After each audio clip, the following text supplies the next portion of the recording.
Okay, so let's talk about arrays.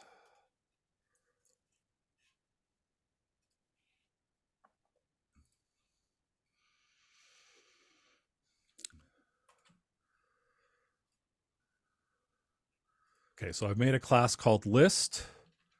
And if I want to keep track of a list of things, let's just say I have I'll put my public static void main in here.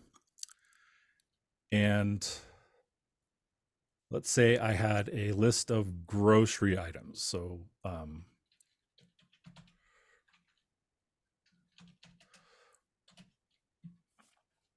to make a grocery list, I need to specify that what type this is. So how do I make an array in Java? Has anybody read that far?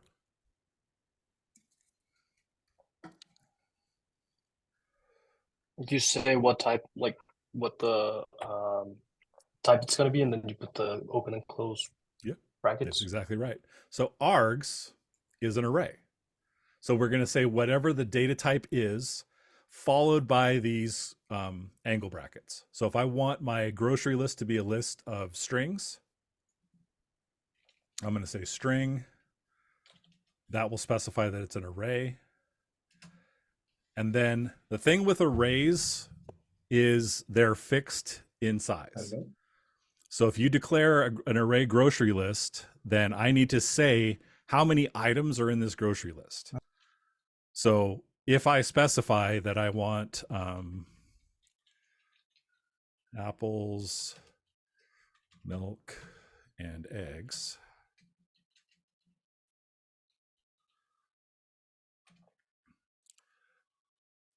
if I print out my grocery list,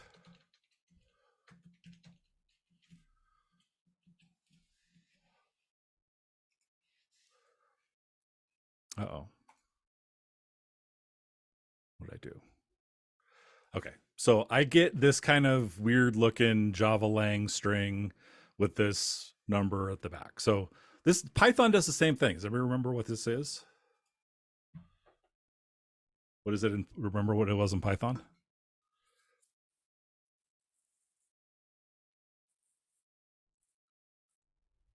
So this is the memory location where this array is stored. So if I want to take a look at this, I can use my debugger. And why is it breaking? So I have my grocery list with 3 things in it.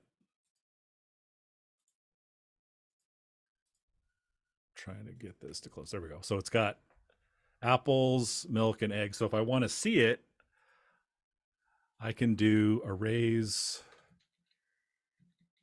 dot, and I can't remember what it is. ToString, I think.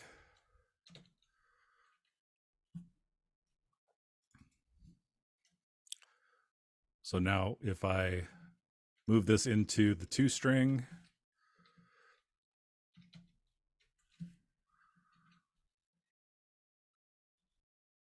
and stop. Now if I run this, it'll print, what am I doing? There we go, it'll print the array. Now I can't add anything to this array. It's fixed, it's set. I can make changes, like instead of getting apples, I can get strawberries or something, right? I can say grocery list at index 0 is now equal to cheese.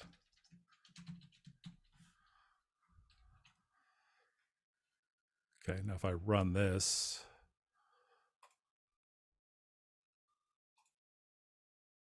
so it's mutable. I can change the items, but I can't add another item to it. The length is fixed. So if I say grocery list 0, 1, 2, 3, it should start throwing an error right away. Yeah. Because oh no, it's let me do it. But I should get an out of index error.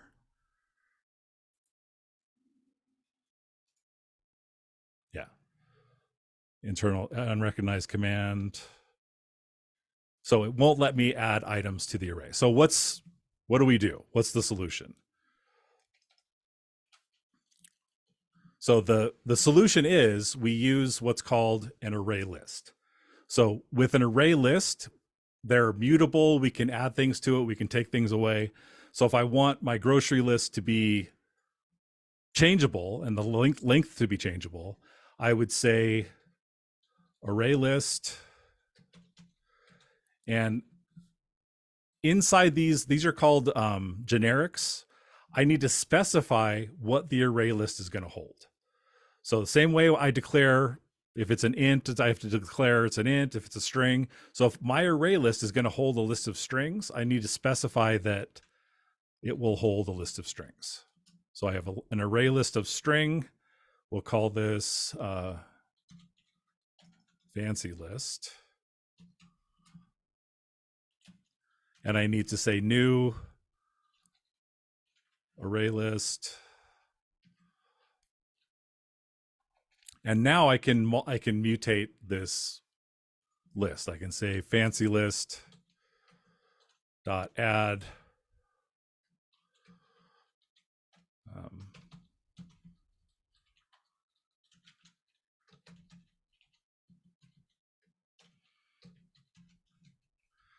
okay, and I don't run into the same problem where it's going to print out the memory location. If I S out fancy list, oops,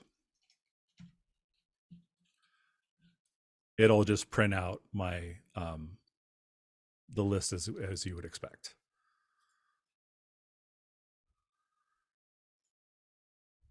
So I get milk and eggs. Okay. So the problem, or not really the problem, but the restriction we have on the array list is we have to specify, number one, we have to specify what it contains. And number two, it can't store primitives. So I can't do this. I can't say array list int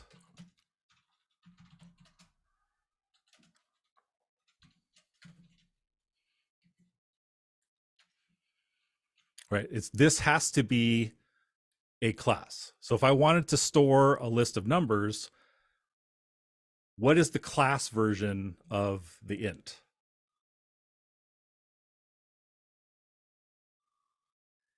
Remember we talked about wrapper classes? Yeah, integer. So if I specify that this is an integer,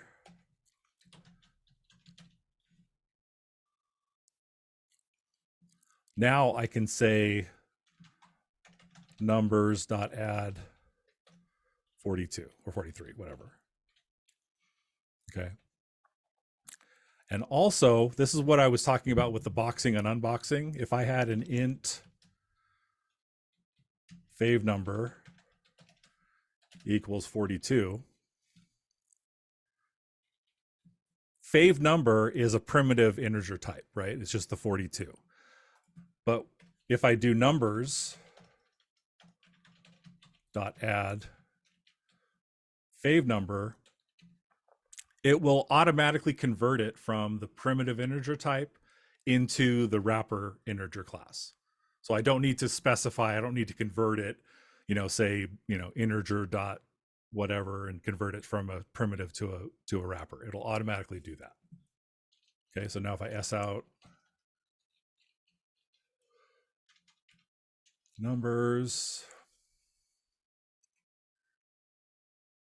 run that.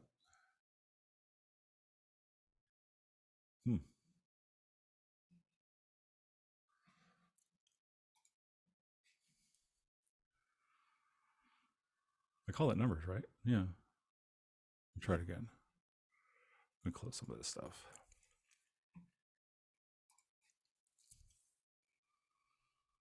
It's not printing out numbers for some reason. This always happens whenever I'm doing this in front of a, there we go, they're there, cool. Questions about arrays, array lists? Good question. Methods? Yeah. Is there a way to initialize not the second type, the array list with values already in it, or you gotta do you gotta initialize first and then add them separately? There is a way. Um, but I'm not remembering the syntax. There is a way to. I'll look it up though. I'll look it up and. Um, Cool. does that work? If I say array list, not fancy list. I don't want to do this one. Let's do numbers. So I could do numbers.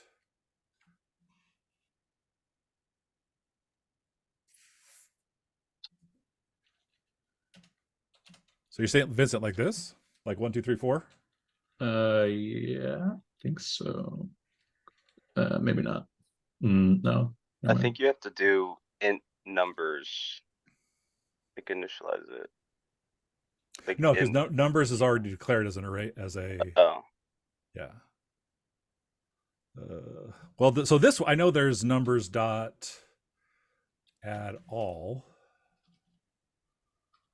And I think that'll take an array.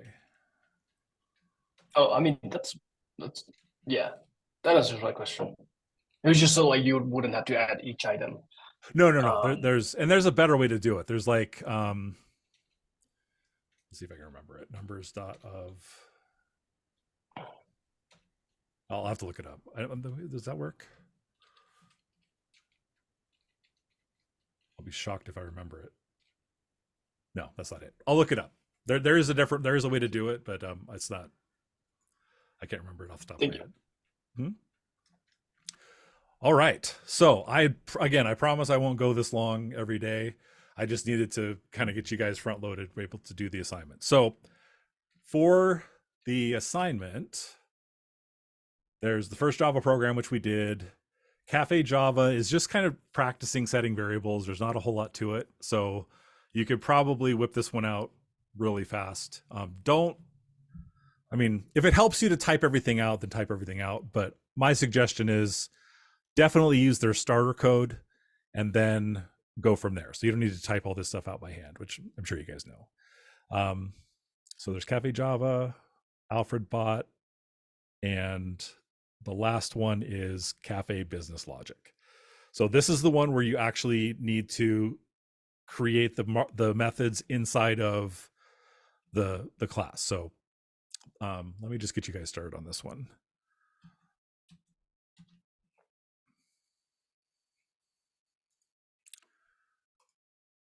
So I'm going to make a new folder. Am I still recording? Yeah. Called Cafe. No. What is it called? Cafe Business Logic?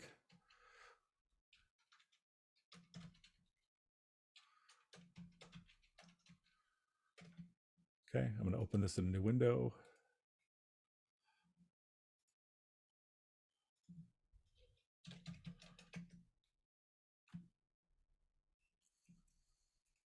Okay.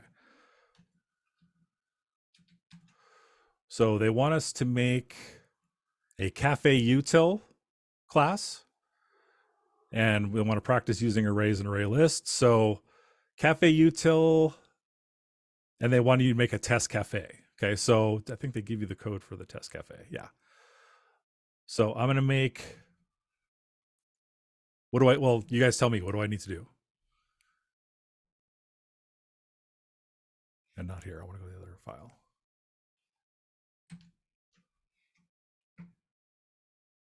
So if I want to make a class called test cafe, what do I need to name my file?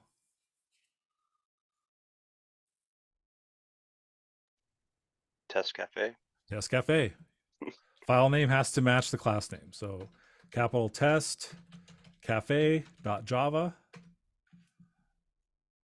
And it didn't make it for me, so I'm just gonna, that's okay though. I'm just gonna copy this, paste it. Okay. And we also need a Cafe Util class, right? So I'm going to make a file called cafeutil.java. So new file.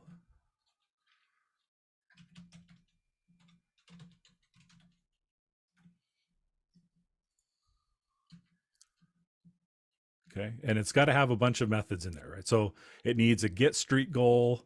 Do they say anything else? Any method? No, they just have methods. Okay. So how would I define this method, get street goal, inside my cafe util?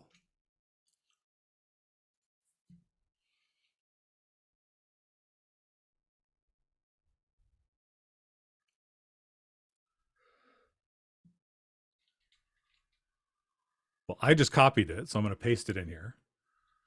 So it's going to be a return type of int, and then I would just write my function or method body here.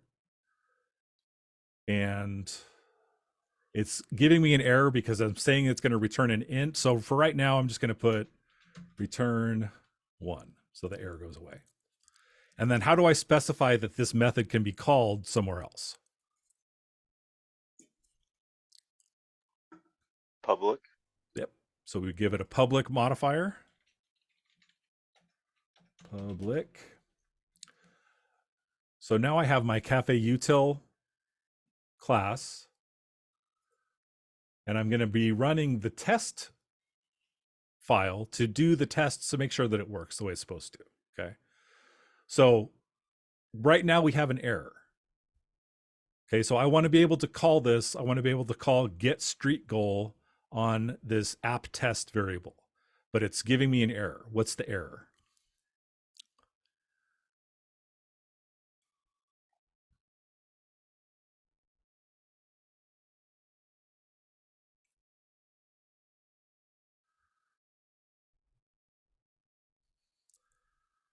Anyone? Anyone? Bueller?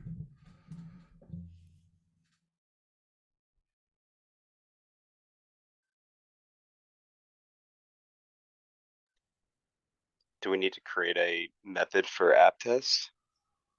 Yeah. Well, so app test is, let's do this. I'm going to make another method. I'm sorry, another file, main.java. Okay. And this is, I'm going to put in my public static void main.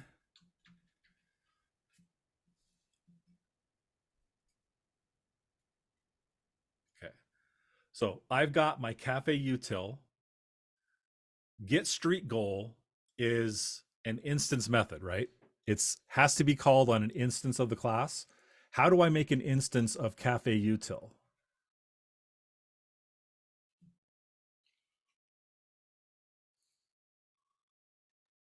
So if I have Cafe util. cafe util equals, and then how did I do this before? New cafe util. New cafe util. There you go. But I need to say what cafe util is, what it's going to hold. It's going to hold an Cafe instance util. of cafe util. There you go. So cafe util. Now that I have my instance, I can come down here and say cafe util dot get street goal. Okay. So what do they want us to do in the test cafe file? App test. Yeah. So they want us to do the same thing here, but instead of calling it cafe util, they want to call it app test. So right here, yeah, I'm just going to say cafe util app test is equal to new cafe util. Okay. And now the error goes away. So to make sure everything's working, you're going to run this file. And again, just click the run button to make it easier.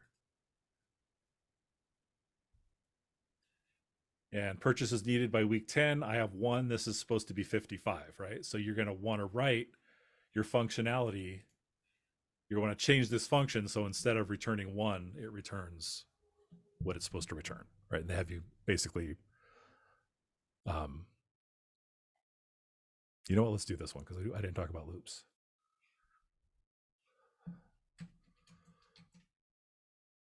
So get street goal.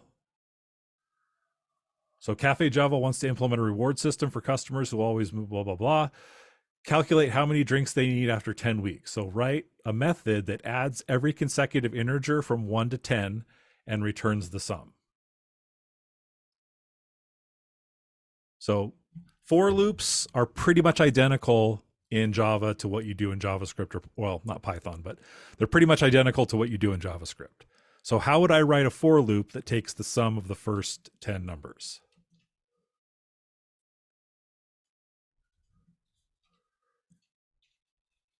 For I equals 1 until I Yep. less than equal to 10. Yep, I yep, plus yep. plus. I less than, you said that fast, less than 10, right? Or less than or equal to 10. Less than equal 10, yeah. Yeah, and then I plus plus. Okay, the only difference is in Java, we can't just say I, right? What is I? What type is it? Flat. I'm sorry? Var. It's an integer in Java. The right? integer, right? Not var. So we don't have var. I mean, yeah. So we might say it's an integer. Now we want to get the sum of all of these numbers. So what do I need to get the sum?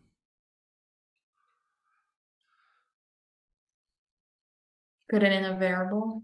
Yeah, I create need a var- variable. I need a sum variable that's going to initialize it to equal 0, but I want to, add them as we go through the loop. But what is sum going to be? Integer. Integer, Right. right? So we say int sum, and then every step of the for loop, we want to add sum. We want to add I to sum, right? So it's going to be, how would you do it in JavaScript? Sum equals sum plus I. Perfect. Or we could shorten this, right? We could do sum Plus equals. plus equals. Okay. And then instead of returning 1, we want to return what? Sum. There you go. Okay. So now when I go, let me close main. So now when I run this file, I get 55, which is what I was supposed to get. Okay. So you're just going to go through and do the same thing. You want to get the order total. If you're given a array of double prices, you want to get the total. And again, it's the same. It's looping is the same thing. I'll go over the for loops more formally at the afternoon, but I feel like I've been talking forever, and you guys are probably done listening to me. All right. Any questions?